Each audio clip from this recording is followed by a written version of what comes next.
Assalamualaikum warahmatullahi wabarakatuh. Waalaikumsalam warahmatullahi wabarakatuh. Alhamdulillah walladzi arsala rasulahu bil huda wa dinil haqq liyudhhirahu 'ala ad-dini kullihi wa kafaa billahi shahida. Asyhadu an la ilaha illallah wa asyhadu anna Muhammadan abduhu wa rasuluh. Allahumma shalli wa sallim wa barik ala sayyidina Muhammadin wa ala alihi wa sahbihi ajma'in. Amma ba'du. Subhanaka la ilma lana illa ma 'allamtana innaka antal alimul hakim. Rabbi a'udzu bika min hamazati syayatin wa a'udzu bika rabbi an yahdurun. Raditu billahi rabban wa bil islami dinan wa bi Muhammadin sallallahu alaihi wasallam nabiyya wa rasulah. Amin ya Allah ya rabbal alamin ya mujib as-sa'ilin. Jamaah yang dirahmati Allah, alhamdulillah, syukur nikmat kita panjatkan kehadiran Allah Subhanahu wa taala. Rahmat karunia Allah masih terus kita rasakan. Kita masih sama-sama dapat menunaikan sholat maghrib berjamaah. InsyaAllah kita lanjutkan dengan kajian-kajian keislaman sampai nanti waktu Isya tiba. Mudah-mudahan ibadah yang kita lakukan akan diterima Allah menjadi amal soleh buat kita semua. Salawat dan salam senantiasa dilimpahkan kepada Nabi Muhammad Rasulullah SAW, kepada keluarganya, kepada para sahabat-sahabatnya. Mudah-mudahan kita menjadi umat pilihan yang akan mendapatkan syafaat kelak nanti di yaumil qiyamah.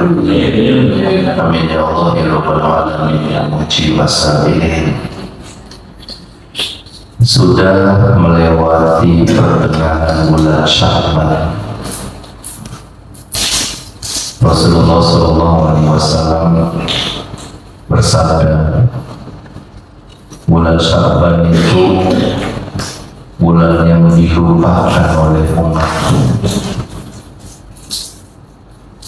Kenapa dilupakan? Karena diapit oleh dua bulan besar, bulan Rajab dan bulan Ramadan. Ketika Rasulullah menyampaikan Rajab Sya'ban ini bulan yang dilupakan, kita merasakan kalimat itu seperti hari ini misalnya. Lebih kurang dari 2 pekan lagi kita akan masuk bulan Ramadan dan masih di bulan Sya'ban. Tapi pikiran kita itu sudah sampai di Ramadan. Obrolan kita sudah obrolan Ramadan. Bahkan hati kita itu sudah sampai di Ramadan. Ini yang Rasul katakan kalau Sya'ban ini dilupakan. Mudah-mudahan Allah masih pertemukan kita dengan bulan suci Ramadan ini. Dan jika Allah masih berikan kesempatan ini, mudah-mudahan Ramadan besok menjadi Ramadan yang terbaik buat kita semua. Ini bulannya umat Nabi Muhammad SAW. Rajab itu syahrullah kata Rasul, bulannya Allah. Allah menyampaikan dalam Al-Quran, Ramadan itu bulan umatku. Sehingga sahabat-sahabat Rasulullah dengan kualitas iman yang sangat tinggi, golongan orang-orang yang selalu rindu dengan Ramadan.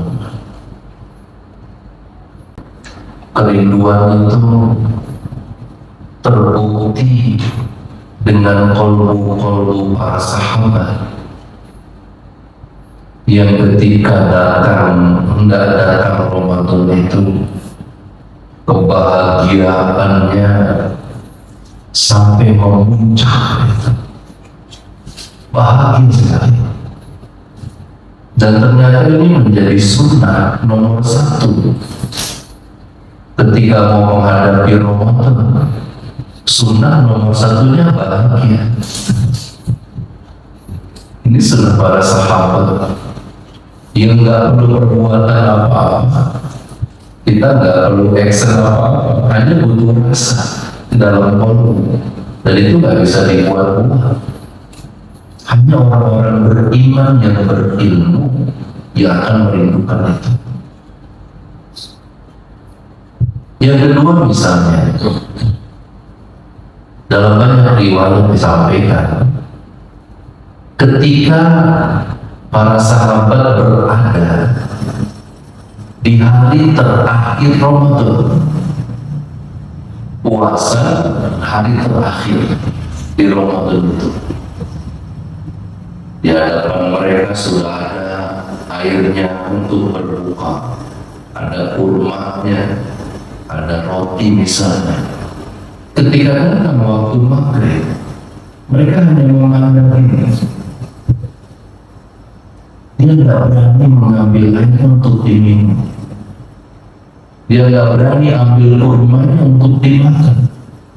Kalau dia masukkan air dan makanan ini ke mulutnya, maka putus tali Ramadan. Pergi Ramadannya, dan setahun yang akan datang baru datang kembali. Kami tidak siap ditinggalkan Ramadan. Menangislah mereka. Dalam salah satu tulisan, tangisannya itu bukan tangisan sedih, tapi tangisan duka. Di hari terakhir begitu maghrib tiba, mereka nangisnya berduka. Baru kemudian mereka teringat para sahabat akan sabda Rasul, sehingga mereka berkata, jika bukan karena Rasul Muhammad yang memerintahkan untuk menyegerakan berbuka puasa di waktunya, kami tidak akan membatalkan puasa kami di hari terakhir Ramadan. Nangis mereka. Ini bentuk kerinduan yang sangat luar biasa. Kita di hari terakhir ada yang nangis kan? Ada ya? Alhamdulillah.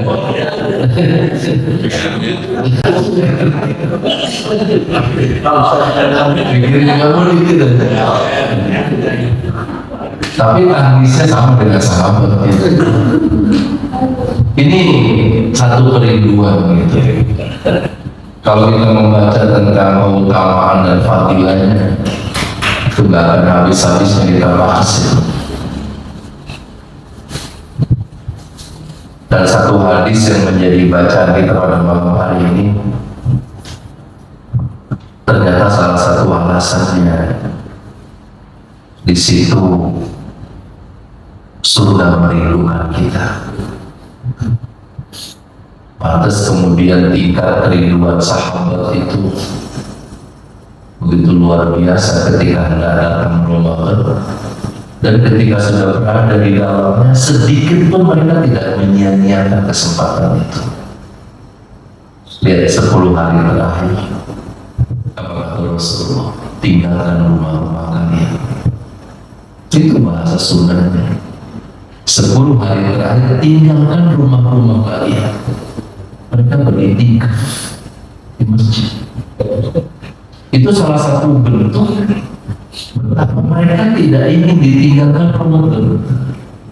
di hari terakhir semakin dikuatkan ibadahnya, bahkan beriktikaf. Beda ketika Ramadan terakhir Rasul sebelum wafatnya, itu sampai 20 malam Rasul beriktikaf. Itu Ramadan terakhir beliau sebelum wafat. Tapi Ramadan sebelumnya itu 10 malam akhir diajak keluarganya para sahabat, mereka tinggalkan rumah-rumah mereka sebagai bentuk kesungguhan dan kerinduan. Dan itu banyak yang mengamalkan sekarang. 10 hari terakhir sudah banyak yang meninggalkan rumah.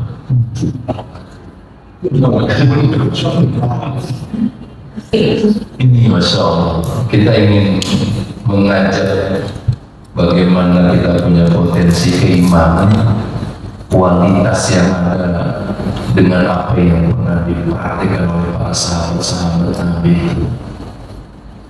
Nah, alasannya berikutnya ada kerinduan surga di situ. Ini hadis yang mau kita baca pada malam hari ini. Surga merindukan.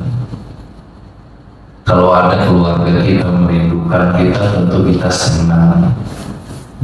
Ada saudara kita, teman kita merindukan kita, ya kita senang.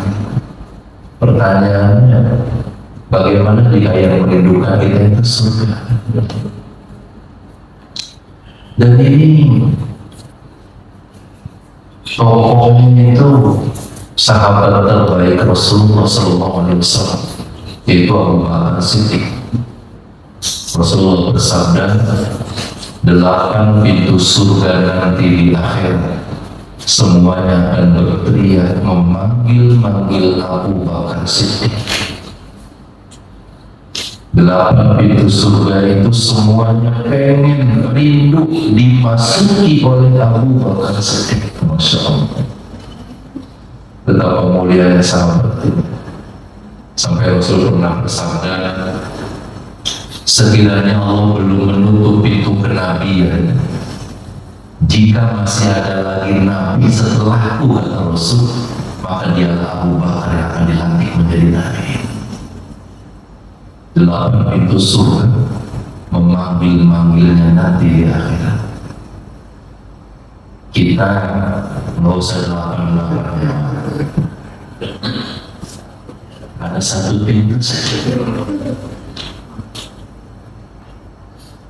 Misalnya pintu Ar-Royan. Pintu itu hanya khusus dimasuki oleh orang-orang yang puasanya tekun, puasanya rajin dan diterima Allah Subhanahu wa Ta'ala. Di padang masyarakat dipanggil oleh Allah, aina shaim, mana kalian yang berpuasa, mana sini ketemu. Rupanya akan ada ciri yang diberikan nanti. Jadi rombongan orang yang puasanya diterima Allah ini dikasih 1 pintu namanya Babul Royan, pintu Ar-Royan. Ini dua yang menjadi alasan para sahabat kenapa mereka merindukan Allah. Ibadah yang paling panjang itu yang puasa. Tidak ada lagi. 1 bulan penuh. Kalau kita menunaikan ibadah haji, itu paling lama cuma 5 hari. Tanggal 8 berangkat ke Arafah, tanggal 9 mulai haji. 10, 11. Ada yang ngambil nafar awal tanggal 12. Ada yang nafar akhir di tanggal 13, cuma 5 hari. Tapi Ramadan ini 1 bulan. Dan ibadah puasanya dari mulai terbit fajar sampai tenggelam matahari, ini ibadah yang terpanjang. Dan ini bukan ritual. Puasa itu bukan ritual. Ritual itu mesti ada gerakan, mesti ada bacaan, itu namanya ritual. Puasa itu nggak ada gerakan, nggak ada bacaan, sehingga tidak bisa diketahui oleh manusia seseorang itu puasa atau tidak. Ada orang di siang hari luas, itu loyong. Kita klaim, ini orang jangan-jangan lagi puasa. Belum, nggak bisa.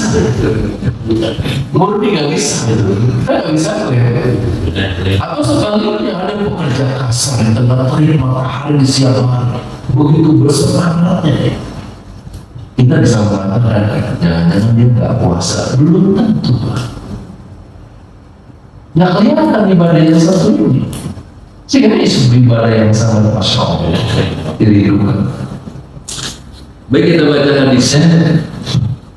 Orang yang dirindukan surga di sini dari sahabat Ibnu Abbas radhiyallahu anhu, semoga Allah ridhoi dia. Nabi sallallahu alaihi wasallam bersabda, al-jannatu mushtaqatun ila arba'ati nafarin. Surga merindukan 4 golongan manusia. Ada 4 golongan dari umatnya Nabi Muhammad SAW yang dirindukan surga. Insyaallah.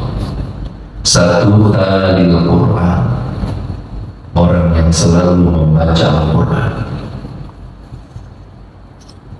Jangan sekalian saya katakan sekali lagi, tidak ada yang paling membahagiakan kecuali ketika surga merindukan kita. Yang lain-lain akan kalah.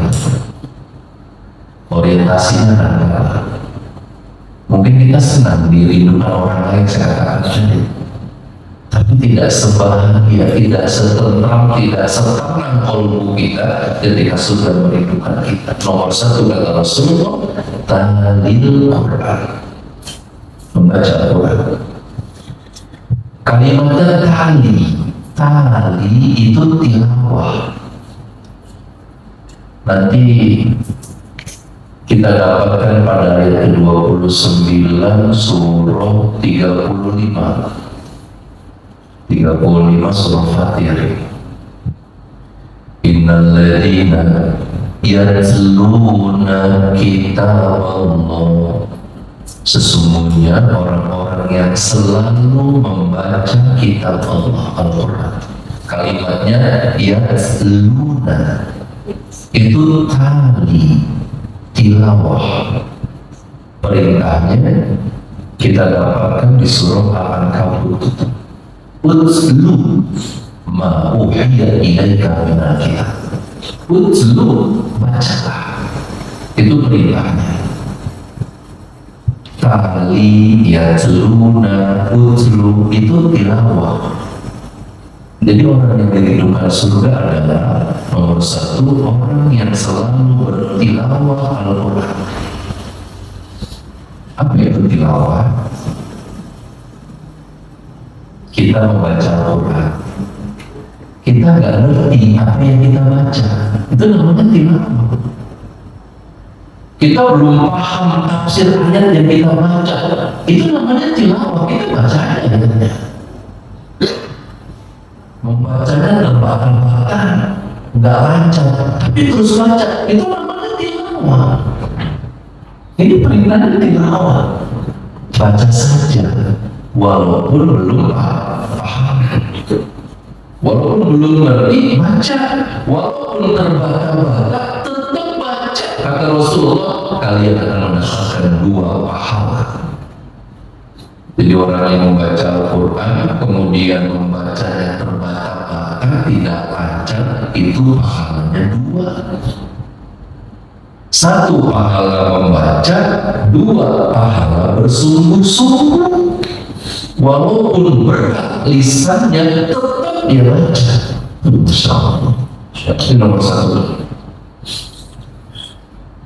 Dan di bulan Ramadan kita diinisiasi oleh Ramadan, kita dimotivasi oleh Ramadan. Bacaan tilawah Al-Quran kita di Ramadan itu insya Allah akan meningkat. Ini sehingga orang-orang beriman yang paham akan Ramadan, dia akan rindu kepada Ramadan, karena di situ surga merindukan kita. Kenapa dirindukan surga? Tilawah Al-Quran kita meningkat.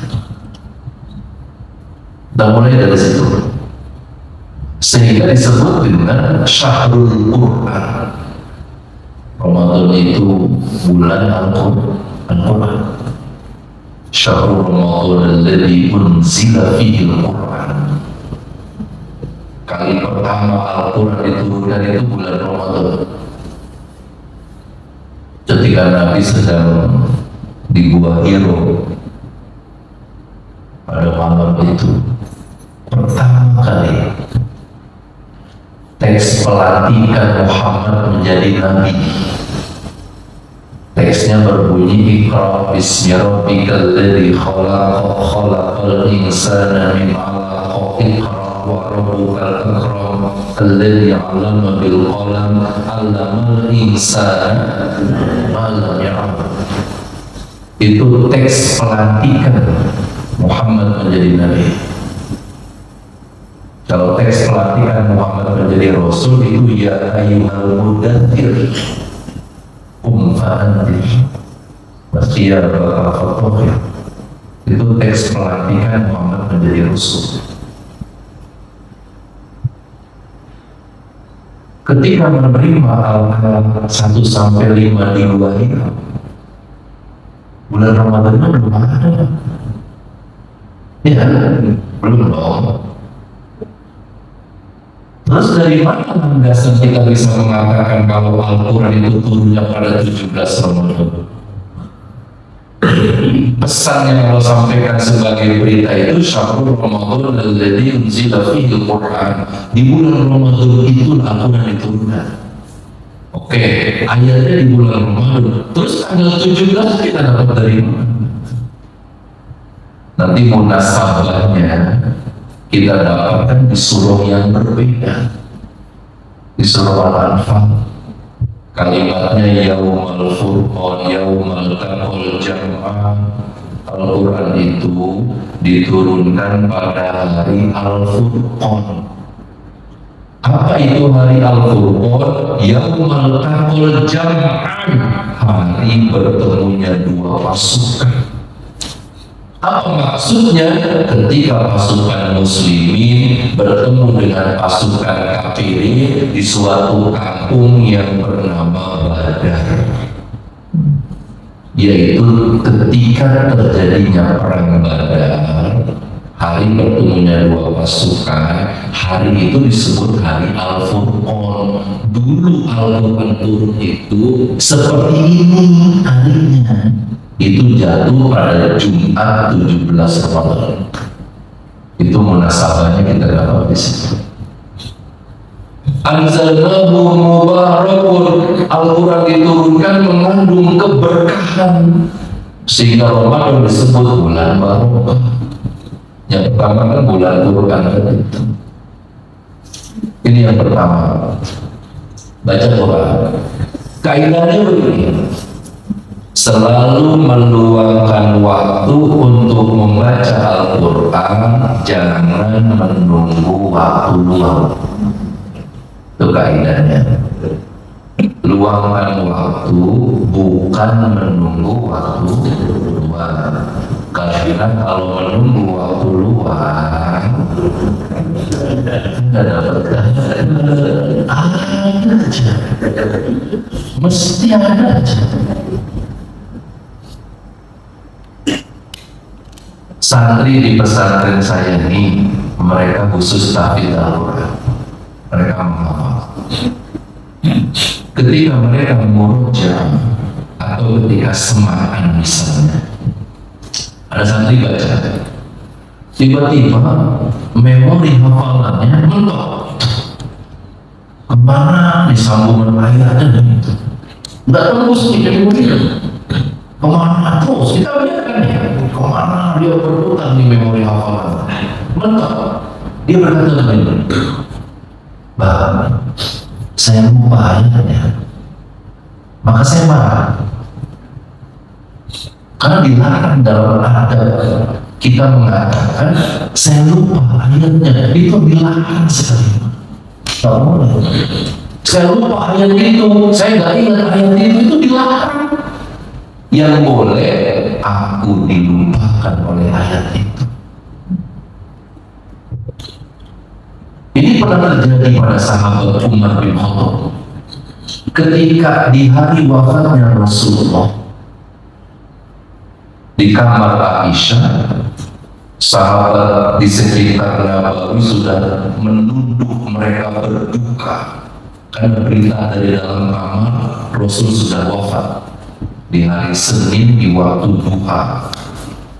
Sejak sakitnya Nabi selama 12 hari itu, sahabat tidak ada yang melakukan safar. Mereka hanya mengupdate berita setiap waktu dari kamarnya Aisyah. Bagaimana keadaan Rasul, bagaimana keadaan itu saja. Ketika ada berita wafatnya Nabi, semua berduka. Umar bin Khattab, orang yang belakangan dapat berita kalau nggak salah, datang Umar. Kemudian dia bertanya, bagaimana keadaan Rasul? Apa sudah sembuh dari sakitnya? Bahkan yang berani bilang, semua terdiam dalam keadaan berduka. Gimana keadaan Rasul? Apa sudah sehat Rasulullah? Apa sudah sembuh dari sakitnya? Enggak ada yang berani. Umar berkata, jika ada di antara kalian yang berani mengatakan kalau Rasulullah wafat akan tutup saya kalian. Tidak siap Umar. Makin penasaran karena nggak ada yang mau jawab. Makin berteriak. Seorang masuk ke dalam kamar menyampaikan kepada Abu Bakar yang sedang mengurus jenazah Rasul, beritakan kalau Umar sedang mengamuk. Keluarlah Abu Bakar. Ketika sampai di hadapan Umar, Umar masih berkata yang sama. Jangan kamu berani mengatakan kalau Rasul wafat. Abu Bakar kemudian membacakan ayat Al-Quran. A'udzu billahi minasyaitonir rajim. Wa ma Muhammadun illa rasul qad khalat min qablihi rusul afa in mata aw qutila qalabtum ala aqabikum. Muhammad itu hanya seorang rasul. Dia manusia seperti kita. Apakah jika Rasul itu meninggal dunia, kamu akan kembali kepada kekafiran? Begitu Abu Bakar membaca ayat itu, rubuh itu. Abu Bakar seperti tulangnya rapuh Umar itu. Terjatuh dia ke bumi, kemudian dia berkata kepada Abu Bakar, sungguh aku dilupakan oleh ayat itu. Dari kalimatnya. Kita tidak boleh ngomong, saya lupa ayatnya Pak, itu kata saya ngomong. Saya lupa ayat itu, saya lupa, nggak boleh. Saya dilupakan oleh ayat itu. Apalagi ada 3 pandangan kalimat yang nggak boleh diucap. 1, bilang sibuk. 2, bilang nggak sempet. 3, bilang repot. Nggak boleh. Saya lagi sibuk banget, terus saya nggak sempet baca Quran. Gimana surga merindu kita? Tak bisa. Luangkan waktu, jangan menunggu waktu. Karena dia berkata begitu. Aduh, saya lagi sibuk banget. Jadi nggak sempat ngagain selesai. Dirindukan surga, dia bilang nggak sempat. Gimana coba? Ini orientasi coba kita ingin berubah. Apa tujuannya? Allah sampaikan dalam surah Ar-Rahman yang nomor 2 di halaman pertama. Alladzina amanu wa tatma'innu qulubuhum bi dzikrillah, ala bi dzikrillah tatma'innul qulub. Jamaah sekalian, Al-Quran itu namanya banyak. Ada Syifa, obat, ada An-Nur, cahaya, ada Al-Furqan, pembeda, ada Al-Huda, petunjuk, ada Al-Dzikr. Al-Dzikr itu peringatan, kita peringatan. Jadi kalau kita baca Al-Quran itu zikir, Al-Dzikr itu kan zikir. Lihat kalimatnya, ala bidzikrillahi tatma'innul qulub. Hanya dengan zikir kepada Allah maka hati menjadi tenteram. Jadi rupanya ini nomor 1 kalau pengen dirindukan surga, baca Quran. Yang pertama tatma'innul qulub, hati kita damai. Kalau sudah hati ini tentram, hati ini damai, dia sapaan terakhir ketika kita mengalami sakratul maut. Ya ayyatuhan nafsul mutma'innah. Itu kalimat mutma'innah itu tatma'innu. Hai jiwa-jiwa yang tenang. Bahasa hadisnya itu ruh keluarnya seperti rambut yang dicabut dari dalam tepung. Terus ya Tuhan nafsu inna, hai jiwa-jiwa yang tenang, irji'i ila rabbiki radiyatan, dia pulang menghadap Allah dengan ridho mardiyah, dan Allah akhirnya ridho kepada kita. Begitu nanti di padang mahsyar dibangkitkan dari kubur, kemudian hisab, diringankan hisabnya, lalu berkata fadkhuli fi ibadi, sana kumpul bersama hamba-hamba yang sudah aku ridhoi. Dikawal malaikat kita menemui Rasulullah di depan pintu surga. Ada sebuah telaga di situ, telaganya Rasulullah. Diambilkan air dari telaga, kita minum, tunggu saudara lain yang belum selesai hisabnya. Begitu sudah selesai semua, ditutup dengan kalimat wadkhuli jannati, masuklah kalian semua ke dalam surga aku, kata Allah.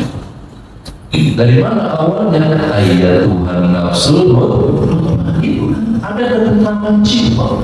Gimana caranya? Tahlil Quran, baca Quran, kata Allah.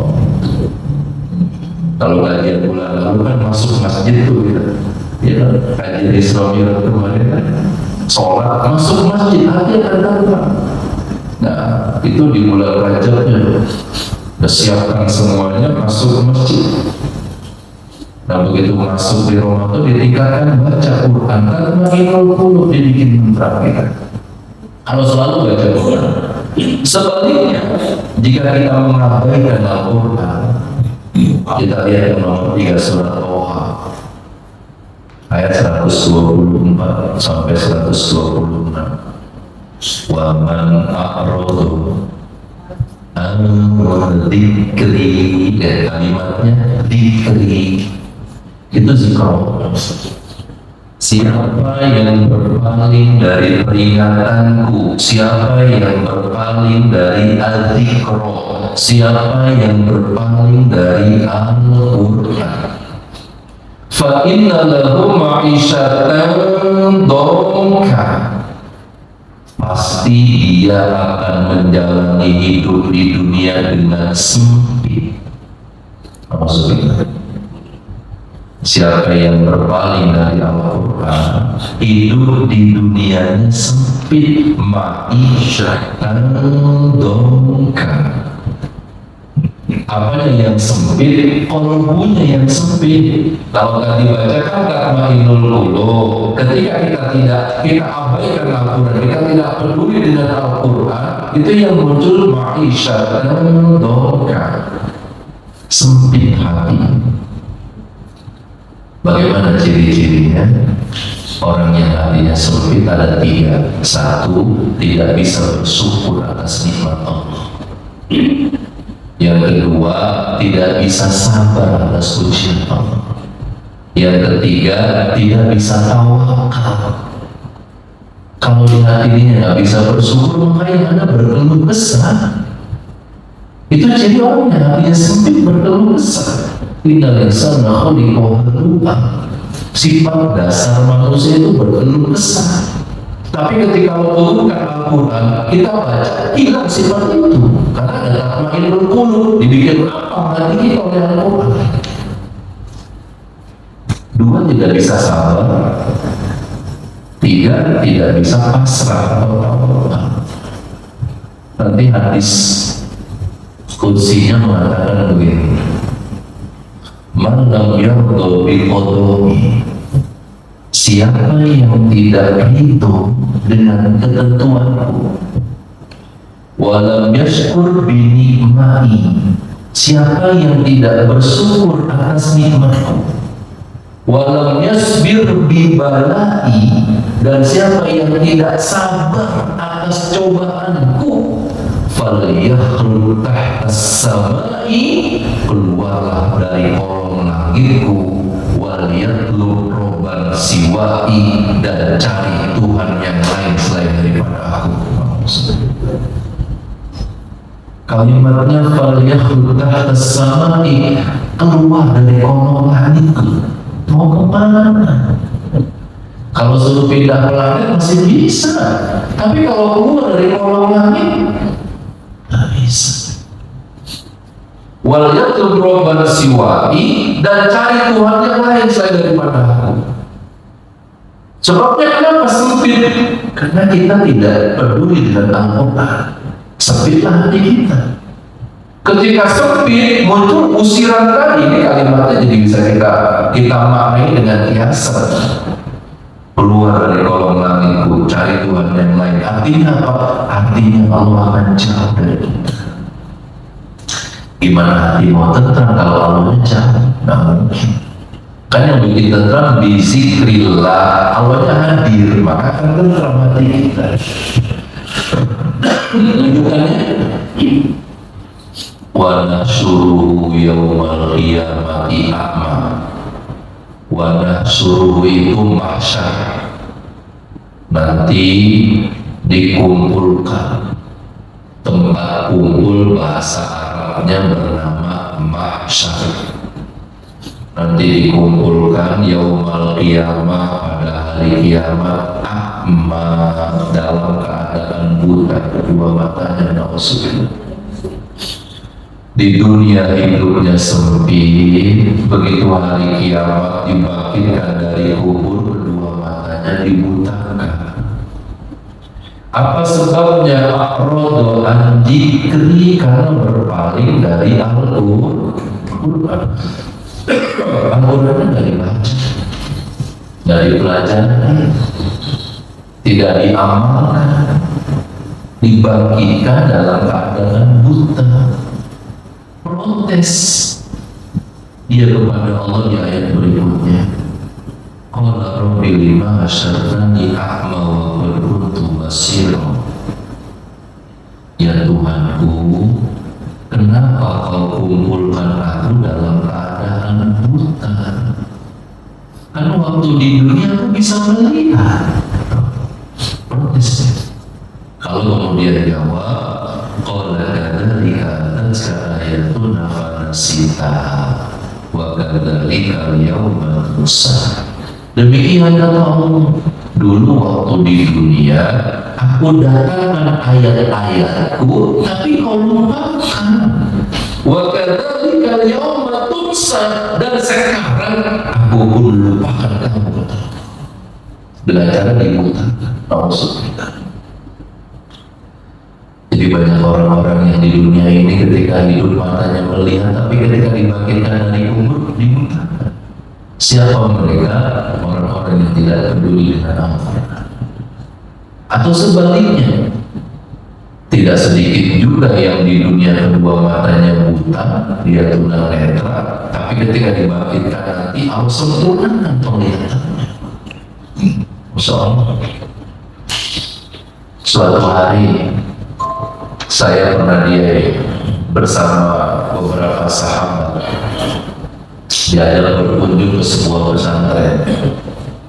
Setibanya di tempat itu, begitu masuk, kesannya itu jorok, kotor, berantakan. Begitu kita ke dalam, ternyata semua santrinya tunanetra. Kiainya tunanetra juga, cuma istrinya kiai yang tidak tunanetra. Jadi mereka sedang membaca Al-Quran Braille, mereka sedang menghafal dengan jari kanan. Kadang mendengar ayat yang dibacakan sang kiai, kemudian dia rekam ayat itu, Allah kuatkan memori hafalannya, dan kita yakin, saya yakin, kelak nanti di hari kiamat kedua matanya akan disempurnakan. Yakin itu. Tapi kan kalau ayat ini sebaliknya, kalau di dunia kita tidak peduli dengan Al-Quran, dibangkitkan nanti di yaumil kiamat dalam keadaan buta, ketika dia komplain kepada Allah, jawabannya apa? Dulu waktu di dunia aku datang dengan ayat-ayat itu, tapi kamu lupa. Maka sekarang aku nggak peduli dengan kamu. Nanti kita maknai apa maksud buta di akhirat itu. Sebab hadis yang keempat, Iqra'ul Qur'an, baca Al-Quran kata Rasulullah, fa innahu ya'ti yaumil qiyamati syafi'an li ashabi. Karena Al-Quran akan datang pada hari kiamat syafi'an li ashabi, untuk memberikan syafaat bagi para pencintanya. Ini ngomongin syafaat di hari kiamat, nomor satu Pak, yang diberikan kewenangan itu Nabi Muhammad SAW. Sibuklah kita mencari Rasul nanti di padang mahsyar. Kenapa? Kita butuh rekomendasi dari Rasul untuk dapat syafaat. Syafaatnya milik Allah. Rasul yang menentukan siapa pun ada yang dapat dengan jumlah yang tak terbatas. Maka sibuk kita mencari Nabi Muhammad. Pertanyaannya, bagaimana mungkin bisa mencari Nabi Muhammad kalau kedua matanya dibutakan? Iya, jawabannya nggak mungkin. Dan nggak mungkin juga kita minta tolong kepada orang lain. Tolong mengatakan aku kepada Rasulullah, nggak mungkin. Karena pada saat itu nafsi mas. Orang kali nasab saja akan putus ketika fa'ansa baina, putus kali nasab di antara mereka, tidak bisa. Jadi ketika dibutakan, logika yang muncul itu gimana bisa mencari Rasul? Dikisahkan lain dalam riwayat, Rasul menyampaikan kepada para sahabatnya, ada yang melihatku kemudian memanggil berhenti di akhirat. Ketika dipanggil ya Rasulullah, ini akhlaknya Rasulullah. Ketika ada yang manggil itu, Nabi nggak pernah yang memang cuma wajahnya itu nggak pernah. Waktu di dunia sampai akhirat itu akhlaknya Rasulullah. Kalau ada yang manggil, badannya akan berbalik untuk menghormati yang manggil. Walaupun itu anak kecil, itu Rasulullah. Waktu di dunia adabnya seperti itu. Jadi di akhirat ada yang manggil, ya Rasulullah. Dengar ada yang manggil, balik-balik Rasul melihat siapa yang manggil itu. Ketika Rasul melihat wajah orang yang memanggilnya, kemudian Rasul membuang wajahnya dari orang itu, seraya berkata kepada Allah yang kalimatnya sudah diabadikan dalam Al-Quran, ya Rabbi inna qaumi takhudhu hadzal Qur'ana mahjura. Ya Tuhanku, betul dia kaumku waktu di dunia, tapi dia nggak pernah peduli dengan Al-Quran. Nabi buang wajah, buang muka, nggak mau ngelihat, boro-boro mau kasih rekomendasi syafaat. Sahabatnya bertanya, ya Rasul, jumlah umat itu paling banyak nanti di akhirat dibanding nabi-nabi yang lain. Betul. Lalu bagaimana kau bisa bedakan umatmu yang di dunia cinta dengan Al-Quran dengan yang tidak peduli terhadap Al-Quran? Apa jawab Rasulullah? Allah berikan kemudahan kepada wahai sahabatku. Aku sampaikan kepada kalian, mampukah kalian membedakan jika ada satu kuda berwarna putih di antara kerumunan kuda berwarna hitam? Begitulah nanti aku di padang mahsyar melihat umat. Apa maknanya? Ada cahaya. Itulah an-nur. Al-Quran itu an-nur, ada cahaya gitu. Ada tandanya, ada cirinya. Masya Allah. Jadi ini yang dirindukan surga nomor satu ya. Saya mau baca satu hadis lagi sebagai penutup, ya artinya saja nih yang nomor 5. Dari Mu'adz al-Juhani radhiyallahu anhu, dia berkata Rasulullah SAW bersabda, siapa yang membaca Al-Quran dan menghafalkan apa yang terkandung di dalamnya, maka kedua orang tuanya akan dipakaikan mahkota pada hari kiamat yang cahayanya lebih terang daripada cahaya matahari. Di sini sore disahihkan oleh Hakim riwayat Imam Ahmad bin Hanbal, akan memakaikan mahkota bagi orang tua. Artinya syafaat. Al-Quran itu akan hadir memberikan syafaat. Mudah-mudahan lisan kita akan selalu basah dengan bacaan-bacaan Al-Quran. Apalagi di Ramadan besok kita termotivasi untuk seterusnya beristiqomah agar kita tergolong orang-orang yang diridhokan surga. Yang keduanya orang yang menjaga lisan, yang ketiga orang yang memberikan makan orang yang lapar, yang keempatnya orang yang puasa di bulan Ramadan. 4 amalan ini ternyata terekam dalam bulan suci Ramadan. Al-Qurannya hebat dibacanya, lisannya terjaga karena sedang berpuasa, kemudian bersedekah, rajin memberi makan orang yang lapar ketika sedang puasa, itu meningkat sekali. Dan yang keempatnya puasa Ramadan. Mudah-mudahan kalau berikan sehat walafiat disampaikan kita kepada bulan suci Ramadan besok, dan mudah-mudahan Ramadan besok menjadi Ramadan yang terbaik buat kita semua. Amin ya Allah ya Rabbal Alamin. Subhanallahumma wa bihamdika asyhadu an la ilaha illa anta astaghfiruka wa atubu ilaik. Assalamualaikum warahmatullahi wabarakatuh.